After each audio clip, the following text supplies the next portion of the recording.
Après le WEC, place à l'ELMS. Comme son grand frère quelques jours plus tôt, c'est au tour du championnat européen d'endurance de connaître les équipes qui composeront sa grille de départ 2024, après la révélation ce lundi 4 décembre de la liste des engagés.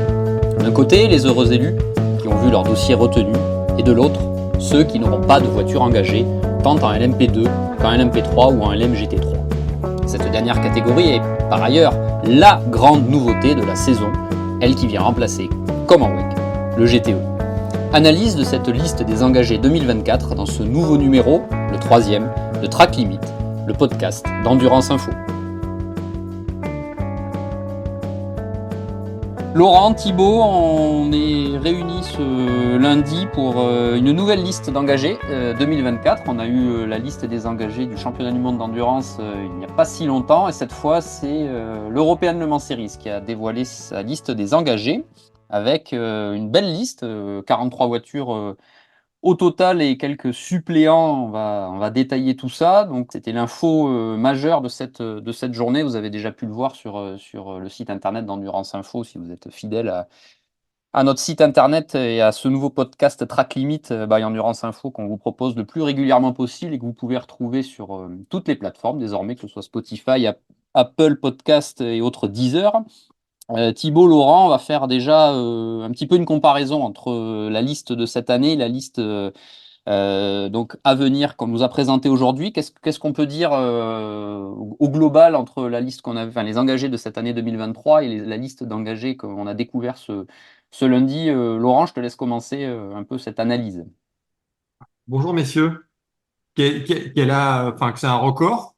Donc ça, je pense que ça, on peut que s'en féliciter, que c'est une voiture de plus par rapport à l'année passée. On a toujours quatre, alors je sais pas si on peut dire quatre catégories parce qu'on a quatre classes, on va dire, parce qu'entre dans le P2, on a le P2 qui continue et le P2 Pro Am aussi qui continue. Où là, ça s'inverse un petit peu si on compare avec l'année passée.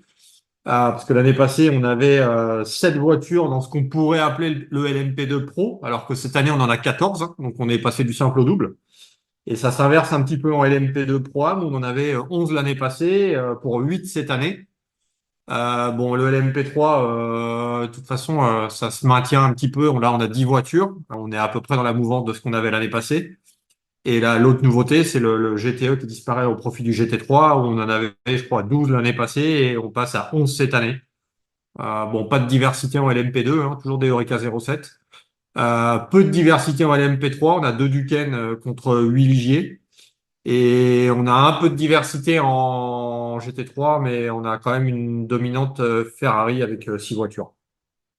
Non, je pense que Laurent m'a mis au chômage, il a tout dit. Non, voilà, après on va rentrer plus en détail dans chaque catégorie, mais en dehors du nombre, on voit aussi que la qualité est là et on a l'impression on a encore franchi un palier, pardon, au niveau des pilotes, et ça, ce sera super intéressant. Et puis bon, voilà, il y a une catégorie reine. Alors, comme disait Laurent, si on considère qu'il y a deux catégories en P2 avec 14 autos, et moi j'aime bien quand la catégorie reine est bien fournie, donc ça c'est vraiment un point positif. Et voilà, encore une fois, après on va rentrer plus en détail dans ces 43 engagés. Et ce qu'on sait pas, c'est le nombre de dossiers, hein, qui a été déposé. Même si, bon, on a entendu qu'il y en avait plus de 60. Donc ce qui est quand même une bonne santé, la bonne santé du championnat. Bon, je pense qu'il y en avait quand même pas beaucoup plus en LMP2. À mon avis, il devait y en avoir au moins un supplémentaire, mais ça s'arrête là. Je pense que c'est surtout en GT où les gens se sont inscrits. Et on va dire, aller entre 60 et 65 dossiers, bah, il a fallu que le comité de sélection se réunisse. Et c'est aussi rare, mais on a 3 réservistes. 2 P3, une P2. C'est la première fois qu'on voit des réservistes dans ce À championnat, non, Laurent, à parce ma que normalement, on en a connaissance, toujours. en ELMS, oui. Et on en a eu en WEC? Non, jamais non plus, hein. Non, on en a, non, non, non, je crois pas. On a eu au Mans, évidemment, mais Ouais, chaque ouais. année. Mais je crois bien que c'est. Enfin, je suis pas sûr en ELMS. Je crois pas qu'il y en ait eu déjà. En même temps, c'est pas une hérésie parce que là, on n'est que le 4 décembre. Le championnat, j'ai oublié la date de la première manche, mais c'est quand même dans plusieurs mois. Et on ne sait jamais ce qui peut se passer d'ici là, hein. Donc en soi, ça a quand même un Ouais, sens. par contre, ouais, alors oui, ça a un sens, c'est sûr. Enfin, si ils ont fait ça, je pense que s'il y avait une idée derrière la tête. Mais quand tu regardes la liste, tu constates quand même qu'on a affaire à 99% de gens connus qui étaient déjà là dans le Oui, la passé. fidélité a clairement été. Donc, je pense que ça, tu vois. Ça réduit un petit peu les incertitudes. Si tu rajoutes GR Racing qui était en WEC mais qui n'a pas pu aller en WEC avec sa Ferrari qui se retrouve en ELMS, bon, on est quand même dans des équipes, on va dire, suffisamment connues et Oui, on costauds. a le même cas de figure exactement à la MP2 avec Vector, hein, qui était Exactement. un WEC, qui aurait même dû y être l'année prochaine en hypercar et qui, hélas, son deal avec Isota Fraschini a capoté. Mais bon, voilà. Parce que je pense qu'après, voilà, on va encore rentrer dans les détails. Mais oui, oui, la fidélité a été récompensée. D'un certain côté, c'est somme toute logique, hein. Hum. Ouais, tout à fait. Thibaut Laurent, on avait parlé on a parlé de cette liste pardon globale sur le nombre d'engagés. On va effectivement rentrer dans les détails. Il y a peut-être un point qu'on pourrait aborder ensemble. Il y a beaucoup effectivement, comme vous avez dit, d'équipes qui sont des fidèles du championnat. Laurent, tu as une petite statistique, je crois, au niveau des pilotes qu'on a vus cette année, en 2023, qu'on va retrouver en 2024, mais il y a un certain changement. Tu peux un petit peu nous expliquer ce point statistique? Je sais pas si c'est déjà arrivé, parce que pour être honnête, c'est pas quelque chose que j'avais vraiment calculé dans le passé. Mais là, quand tu regardes, quand tu fais un premier coup d'œil par rapport à la liste, alors qui est loin d'être complète, hein, la liste LMS 2024, parce que les équipes avaient l'obligation d'annoncer un pilote par équipage. C'est d'ailleurs pour ça qu'il y a au moins un pilote par voiture sur cette liste des engagés. Mais il y a déjà des équipes qui ont dévoilé l'équipage au complet. Mais quand on regarde, si on prend les pilotes qui étaient là cette année et qui seront encore là l'année prochaine, on note il y a enfin moi j'ai déjà calculé, il y a au moins 20 transferts de pilotes dans les différentes catégories qui changent d'équipe. Et la plupart ne changent. Alors il y en a certains qui changent de catégorie quand même, hein. C'est le cas des gens du P3 qui passent en P2. On a même un pilote qui passe du GTE en P2. Mais généralement, c'est plus au sein de la catégorie même LMP2 où ça change d'équipe. On peut peut-être, Bon, justement, après, Laurent, peut-être citer les noms principaux au niveau des transferts, hein. ouais, bah écoute, tu as Ben Hanley qui était chez Nielsen qui passe chez United Autosport, par exemple. Tu as Oli Caldwell qui était chez Inter Europol qui passe chez Algarve Pro Racing. Nico Pino aussi qui était chez Duquesne et qui passe chez Nielsen. James Allen, qui était une bonne surprise cette année chez Algarve et qui lui rejoint les rangs de Duquesne. Qu'est-ce qu'on a encore? On a Vladislav Lomko qui était chez Cool Racing qui va chez Inter Europol. Rodrigo Sels qui était chez Nielsen et qui va chez TDS. Bon, ça n'a pas encore été annoncé, mais il y a aussi des rumeurs pour Job Van Wietert et Rechat de Gerus qui vont changer d'équipe aussi. Il y en a un qui. Enfin, les deux sont pressentis, on va dire, pour aller chez IDEC, même s'il y a aucune annonce officielle qui a été faite à ce sujet-là. Tu as Mathias Bech aussi qui était chez Nielsen avec Rodrigo Sels et qui rejoint encore Rodrigo Sels, mais chez Richard Mille Lui TDS. retourne à la maison, lui. Donc, bon. Ouais, lui retourne à la maison exactement. Et puis après, tu as t'as quand même quelques pilotes qui étaient en P3 qui passent en P2. On a Fluxa qui était chez Cool en P3 qui va chez Cool mais en P2. Garcia qui était chez Cool en P3 et qui va chez Cool en P2. C'est Donc bien ce que bon, fait on a Cool quand même d'ailleurs. On pas a mal. l'impression qu'ils mettent un peu en place. Ils se muent vraiment en junior team, hein. On voit ces pilotes qui font passer du P3 au P2, comme exactement ce qu'ils avaient fait avec Malte Jacobsen, qui maintenant en plus a même un contrat chez Peugeot. On voit qu'ils ont Ritomo Miyata cette année. Ils ont un espèce de rôle de junior team qui est assez, que je trouve qui est assez bien pour cette catégorie P2. On a pas mal de gens qui bougent. On a un petit peu moins en GT quand même, qui change. On a Criton Lendoudis qui était chez F Corset et qui lui va directement en P2 chez Algarve. Et puis on a Martin Berry qui est le patron de Grid Motorsport et qui était avec JMW cette année et qui du coup va chez TF avec une Aston, avec Lorcan Anafin qui était déjà chez eux cette année. Parfait, Laurent, Thibault, on va peut-être rentrer plus en détail dans les catégories. Désormais, on va commencer évidemment par le LMP2, qui reste là, si on prend ou le LMP2 Pro, on va l'appeler comme ça, la classe la plus fournie. Alors si on rajoute le LMP2 Pro-Am, voilà, ça reste les deux classes les plus fournies par rapport au LMP3 ou LMGT3.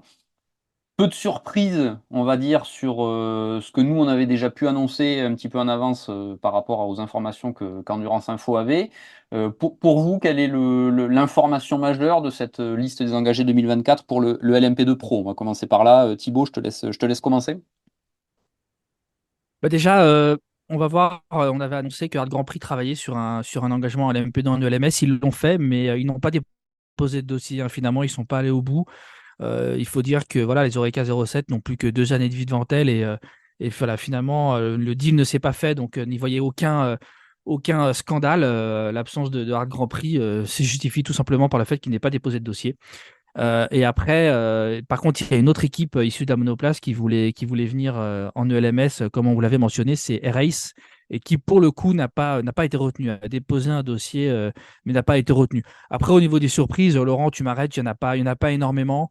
Moi, je trouve que la belle surprise, si on peut dire, c'est le retour de TDS sur le vieux continent, eux qui l'année dernière se sont concentrés sur l'IMSA. C'est chouette de voir l'équipe de Xavier Combet et Jacques Morello revenir sur la scène européenne. Ouais, je suis assez d'accord. Et pour rebondir sur RS, ouais, alors, je crois aussi savoir que le dossier a été déposé et qu'il y avait un deal qui était plus ou moins fait si la candidature était retenue avec Jota, avec un châssis qui venait de chez Jota. Bon, moi perso, je regrette que RS n'ait pas été pris parce que c'est une équipe solide en monoplace et c'est toujours intéressant de voir des équipes qui viennent d'autres horizons venir s'intéresser à l'endurance. Maintenant, bon, je comprends aussi qu'il y a un problème de place. Bon, après, on met quand même trois LMP2 à United Autosport. C'est peut-être un peu beaucoup. Peut-être qu'il y en aurait peut-être fallu en mettre une de moins et en filer une à Air Race. Mais ça, c'est un avis personnel. Et ouais, le retour de TDS avec Richard Mille, ça c'est plutôt pas mal. En plus, il y a Grégoire Saucy quand même, qui lui aussi vient de la monoplace. Et ça va être plutôt sympa de le voir aussi évoluer en endurance. Et après, là, je sais pas si on peut dire une surprise, mais la petite surprise, c'est aussi Iron Lynx qui adosse son nom à Proton. Ça fait partie des petites nouveautés. Et puis TF qui va avec AO et qui va faire rouler Robert Kubica qui va rouler en plus de son programme avec Ferrari. Ouais, c'est un peu le petit côté nouveauté, c'est effectivement, comme tu disais, Laurent, cette association Aeronix Proton, alors qu'ils avaient déjà travaillé l'année dernière en GTE, hein, ensemble, tant en WEC qu'en ELMS, et qui d'ailleurs vont continuer cette année. Mais oui, ça c'est la petite surprise. Alors, ce sera intéressant de voir si on a des pilotes de la galaxie Iron Lynx en LMP2 l'année prochaine en ELMS, parce que pour l'instant, il n'y a que Jonas Reed, le fils du patron de Proton, Christian Reed, qui est annoncé. Donc voilà, après, là, pour revenir sur ces teams, justement, comme tu disais, United, ils sont partout, hein. Ils en ont trois ici, ils en ont deux en IMSA, ils ont les deux McLaren en WEC. C'est vraiment, ils sont vraiment partout. Après, c'est vrai que voilà, ça aurait été sympa de voir Race, mais bon, hélas, on peut pas contenter tout le monde à chaque fois et avec 43 voitures, c'est déjà énorme.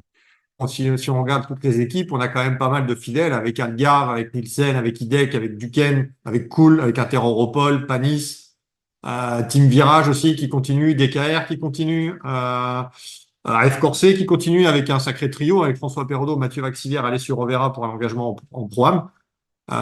Et puis Proton qui a donc deux voitures, donc une voiture avec Iron Lynx en LMP2, on va dire traditionnelle, et une voiture en LMP2 Pro-Am sous le nom Proton Compétition.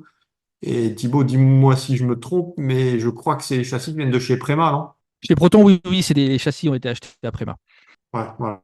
Donc, ouais, pas vraiment de surprise en P2, hein. Je veux dire, à part les transferts de pilotes, ça va être aussi sympa de voir Tom Dillman à plein temps aussi, hein. Je suis Interopol, voir ce que ça va donner, puisqu'avec Sébastien Alvarez et Vladislav Lomko, ça fait un équipage assez solide aussi.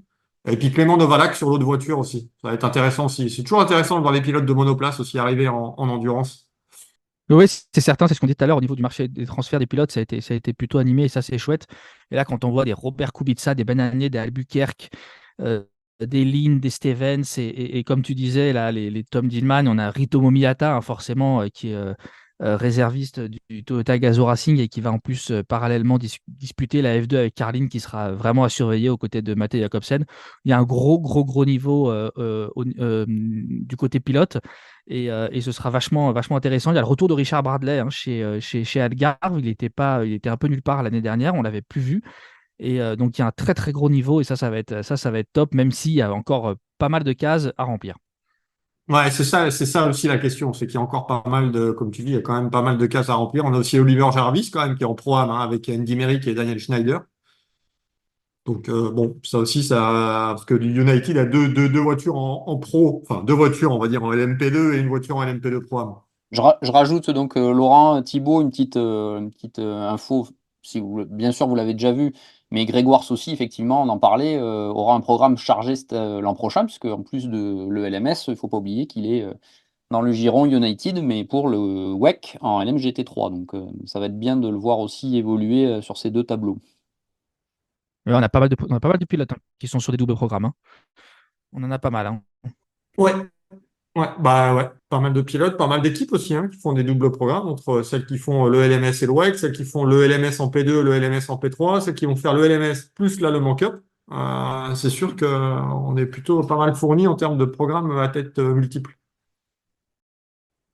Thibaut Laurent parlait LMP3 dans cette dernière statistique, cette dernière analyse un peu de voilà, des forces en présence du LMP2 qui seront effectivement pour certaines dans d'autres catégories ou dans d'autres championnats. On va passer au LMP3 avec 10 voitures, des noms qu'on connaît depuis pas mal d'années pour ceux qui suivent le championnat continental de l'endurance.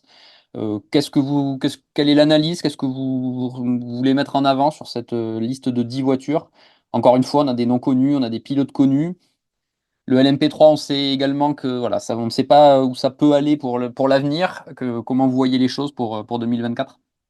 Laurent, je te laisse commencer. Bah, je pense que là, on a fait confiance à la fidélité parce que toutes les équipes qui sont en LMP3 sont des équipes qui ont l'habitude de rouler en ELMS ou du moins dans l'environnement assez haut. Euh, bon, on n'a pas trop de diversité puisque, comme je l'ai dit tout à l'heure, on a quand même 8 Ligier contre 2 Duquesne. Bon, c'est que des équipes connues. Bon, moi, je suis pas partie du comité de sélection, hein, donc je peux pas, je peux pas avoir réponse à tout, mais si je regarde comme ça la liste, je trouve un peu étonnant que RLR M Sport ait deux voitures. C'est la seule équipe qui a deux voitures. C'est un peu étonnant. Ce qui est aussi un peu étonnant, alors je l'ai déjà écrit et dit, et je le redis, ce qui est un peu étonnant, c'est de ne pas avoir CD Sport. Parce que les deux premiers de la Michelin Le Mans Cup sont prioritaires pour passer en ELMS, ce qui correspond à Team Virage et CD Sport. Donc Team Virage a une entrée. Mais Team Virage était aussi présent à l'EMS cette année, mais il faut savoir aussi que les trois dernières équipes euh, sont prioritaires, elles, pour sortir de l'EMS et passer en Le Mans Cup, donc ils sont Euro International, Team Virage avec la deuxième voiture et Nielsen Racing. Bon, là il y a un couac que moi perso, j'arrive pas trop à m'expliquer. On met Nielsen réserviste, deuxième réserviste. On met Graf premier réserviste qui n'avait pas de voiture en ELMS. Et CD Sport qui est prioritaire pour rentrer nulle part. Donc, bon, je trouve ça un peu limite et je trouve ça un peu dommage pour le côté ascenseur, Le Mans Cup, ELMS. Et surtout que les deux, ces histoires de voitures prioritaires, ça fait partie du règlement, hein. Donc là, j'avoue, personnellement, ne pas avoir d'explication à ce sujet-là, mais Et voilà. clairement, on l'a toujours, hein, on est censé toujours l'avoir, l'histoire de relégation et de promotion, normalement, entre ces championnats, Lolo, hein. Bah oui, mais après, on va te dire que c'est pas parce que c'est comme ça que c'est obligatoire, mais à un moment, c'est marqué que c'est prioritaire et tu les mets même pas réservistes. Et tu mets en réserviste une des voitures qui a terminé dans les profondeurs du classement, alors que c'est des sports a fini deuxième du championnat Le Mans Cup. Donc avec un équipage, je crois, en plus de mémoire qui était bouclé pour l'année prochaine. Qui fait l'effort d'aller en Asia de Le Mans alors qu'il y a très peu de pétrole et qu'il n'y a rien à gagner à part faire des kilomètres et faire rouler des pilotes puisqu'il n'y a pas d'invitation pour Le Mans. Donc, c'est un peu le petit coup de gueule que je veux faire sur cette catégorie LMP3 où je trouve pas ça je trouve pas ça très, très fair. Mais bon, peut-être qu'il y a une raison sur laquelle je suis pas au courant, mais c'est pas très cool. D'accord. Après, sur les engagés, on peut voir là, il y a Belen Garcia là, qui passe de la Le Mans Cup à l'ELMS, Lolo, si je me Ouais, trompe. ouais, c'est ça, ouais, elle est chez Et DKR, ouais. après, bon, là aussi, on a des équipages Ouais. intéressants. On suivra, je pense que Ultimate, on n'a pas trop de doutes sur l'un des deux équipiers de Jean-Baptiste Lahaye. Mais il y a pas, on a vu que le nombre d'écuries françaises a quand même vachement diminué, hein, ces derniers temps, parce que là, on en voit, il y en a trois en LMP2 avec Hidek, Duquesne et Panis. Il y en a une en LMP2 Pro-Am avec TDS. Et là, il y en a une en LMP3 avec Ultimate, il y en a quand même de moins en moins, hein. Ça a diminué le nombre d'écuries françaises, hein. Ouais, je pense que tu en auras quand même un petit peu du coup, en Le Mans Cup, peut-être, avec MV2S notamment, et du coup, peut-être c'est des sports. Mais ouais, c'est vrai, c'est vrai. Et on n'a pas dit United, hein, par contre, Autosport en LMP3, c'est aussi à signaler quand même. Ah, parce que du côté des équipes, donc on a DKR Engineering, RLR M Sport avec deux voitures, Team Virage, Euro International, WTM by Rinaldi Racing, Cool Racing, Racing Spirit of Le Mans, Ultimate donc, et Inter-Europol. Et on a pour l'instant sur les équipages qui ont été confirmés, alors ça concerne toutes les catégories, mais on a que deux équipages 2023 qui sont reconduits pour 2024, dont un en LMP3, c'est celui de la Duquesne, hein, de WTM by Rinaldi Racing, toujours avec Thorsten Kratz, Léonard Weiss et Oscar Tounro. Donc, ce qui pour moi fait partie aussi ce qui fera partie, je pense, des équipages à surveiller pour le titre. Maintenant, bon, il y a toujours la rumeur qui dit que c'est la dernière année des LMP3 en ELMS et qu'elle pourrait être toute remisée en Michelin Cup l'année prochaine avec les GT3. Donc, bon, ça, pour l'instant, il y a aucune annonce officielle là-dessus, mais ça fait partie des bruits de couloir. Laurent Thibault, c'est la nouveauté de cette saison 2024 à venir, le LMGT3, tout comme en WEC. 11 voitures. Laurent l'a dit en préambule, hein, lors de l'analyse un peu globale de la liste, une prédominance des Ferrari 296. Quelques concurrents qui, on l'espère, viendront animer, en plus des Ferrari, cette catégorie. Je vais commencer par toi, Thibaut. Comment tu vois un peu les choses dans cette section de la liste des engagés? Encore une fois, des noms très connus. On retrouve les Iron Dames, notamment, qui seront sur une Porsche. Voilà, je te laisse enchaîner. Ouais, bah déjà, le premier point, petit rappel réglementaire, il faut savoir comme la CO et la FIA ont décidé d'avoir leur propre balance de performance, ils n'utiliseront pas la balance SRO qui est utilisée sur la majorité des championnats mondiaux, notamment avec l'ajout de couples-mètres et de divers capteurs pour faire une BOP maison, on va dire. En fait, un constructeur ne peut pas s'engager en LMS s'il n'a pas une voiture en WEC, hein. C'est globalement ça. Donc, c'est la raison pour laquelle nous n'avons ni Audi ni Mercedes, alors que Laurent en parlera peut-être plus tard. Je crois qu'il y a une équipe qui avait postulé avec une Mercedes, mais voilà, c'est juste pas possible pour des questions de BOP. Donc, ne sont éligibles dans la catégorie LMG 3D de la LMS que les voitures qui sont éligibles et retenus en WEC. Donc voilà, d'où l'absence d'Audi et Mercedes. Après, oui, il y a beaucoup de Ferrari, ce qu'on peut un peu, euh, un peu regretter pour la diversité, mais bon, voilà, après, il y a une omniprésence comme d'hab, hein, de AF Corse avec Formula Racing et AF Corse Spirit of Race, qui sont toujours présents en nombre. Et la petite originalité, c'est effectivement la présence des Iron Dames avec une Porsche. Parce que voilà, comme on le sait, Iron Lynx, la galaxie Iron Lynx a lié sa destinée à Lamborghini, et là on les voit quand même avec une Porsche. On va pas s'en plaindre, hein. C'est pareil, ça apporte un peu de diversité, même si au final il n'y aura qu'une Lamborghini. Mais pareil, hein, des noms bien connus comme les Takeshi Kimura, Daniel Serra, et puis la présence française sur la Ferrari numéro 51 des F Corse avec Charles-Henri Samani et le revenant Emmanuel Collard qui est toujours là. Qu'est-ce qu'on peut dire sur cette liste? Pas de BMW, pas de McLaren. Ça, c'est un peu une surprise quand même. Aucune BMW et pas de McLaren, alors que je pense, alors j'ai pas redemandé, mais il était prévu que Optimum dépose un dossier pour une McLaren. Maintenant, est-ce que ça a été fait et pas retenu? Parce qu'ils sont déjà pas retenus en WEC parce que c'est United qui a les deux engagements. Pas de Garage 59 non plus avec McLaren, alors que Garage 59 était aussi intéressé. Bon, donc bon pour Proton, ouais, c'est une Porsche. Et bon, on avait même entendu à un moment que Claudio Chiavoni, qui est l'un des patrons de Iron Lynx, pouvait même rouler sur une Aston Martin. Donc, comme quoi, on n'est pas fier du côté d'Iron Lynx parce que on met des pions un petit peu dans différentes cases. Et Hiroshi Hamaguchi, hein, qui roulait chez Iron Lynx en Le Mans Cup, lui passe en ELMS. Et donc le reste, après, bon, écoute, le reste, ça se tient bien avec, pareil, des équipes qui sont fidèles,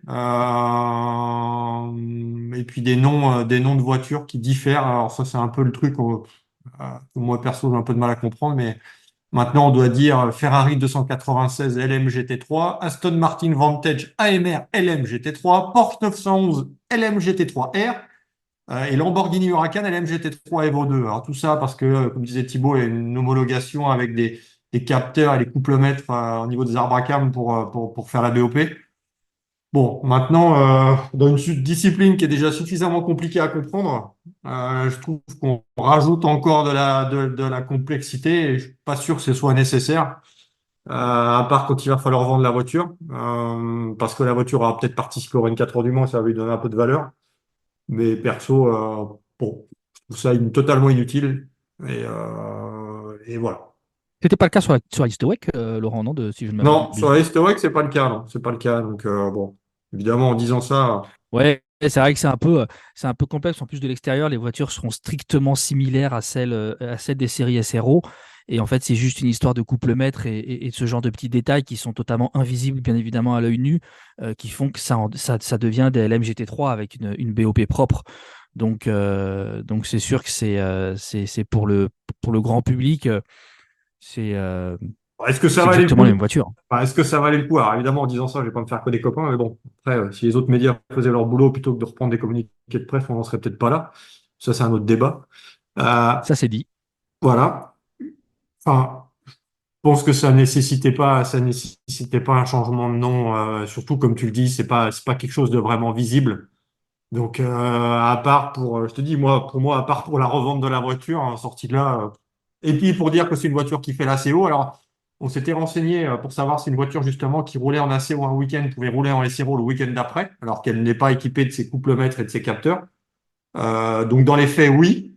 Maintenant, ça demande quand même pas mal de travail pour modifier une voiture, pour passer d'une série à l'autre. Donc, et puis ouais, pour Audi et Mercedes, bah, pas d'Audi, pas de Mercedes. Il y a des équipes Audi et des équipes Mercedes qui avaient déposé un dossier. Et là aussi, c'est un peu le regret qu'il n'y ait pas ces voitures-là qui roulent partout dans le monde, qui brillent, qui roulent en Asian Le Mans, mais qui ne peuvent pas rouler ni en ELMS ni en WEC. Messieurs, Thibaut, Laurent, nous avons fait le tour donc, de cette liste des 43 engagés pour la campagne 2024 de l'ELMS. Mais il serait intéressant aussi de parler un peu de ce qui peut faire l'attrait de s'engager en ELMS, c'est potentiellement l'accès aux 24 heures du Mans en LMP2, puisqu'on vous rappelle que l'MP2 ne sera plus en WEC l'an prochain.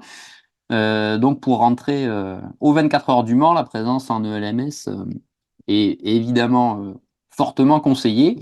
Au vu de la liste qu'on a sous les yeux aujourd'hui, lundi 4 décembre, quels sont selon vous les candidats qui pourraient être naturels pour cette entrée aux 24 heures du Mans? On rappelle qu'il y aura 15 voitures acceptées au Mans l'an prochain.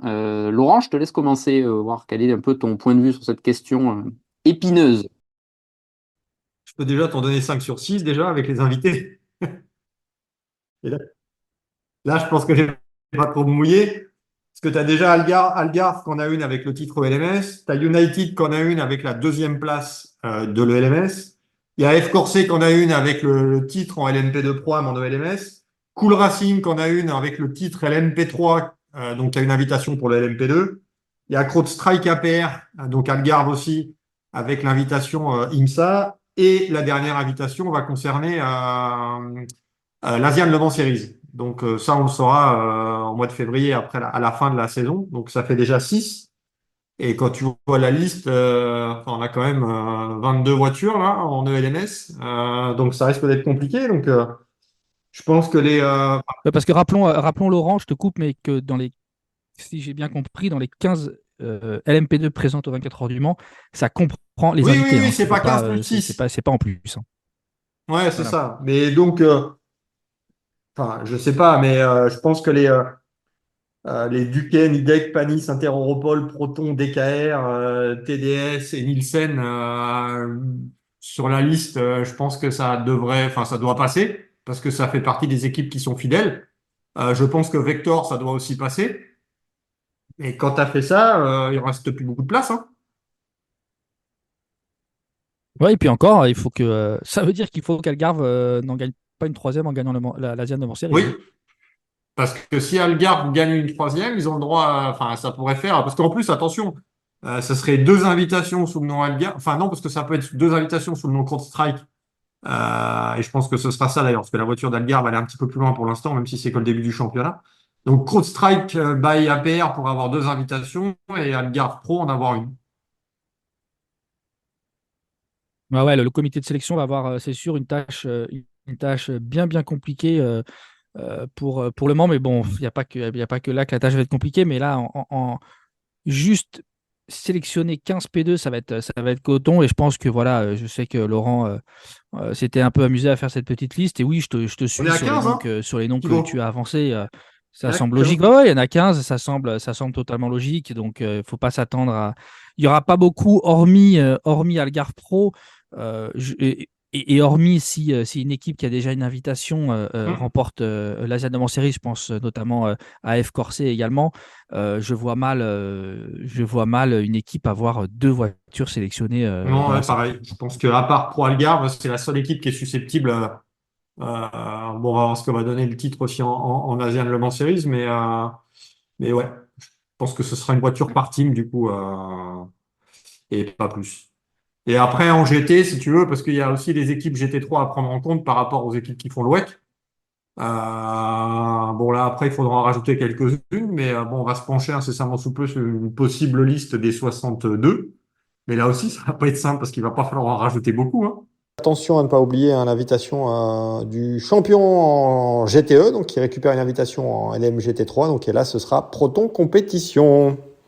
Oui, oui, je pense que de toute façon, en LMGT3, va pas falloir chercher beaucoup plus que ce qu'il y a en WEC, plus les invitations d'office, hein, parce que les places vont pas être nombreuses.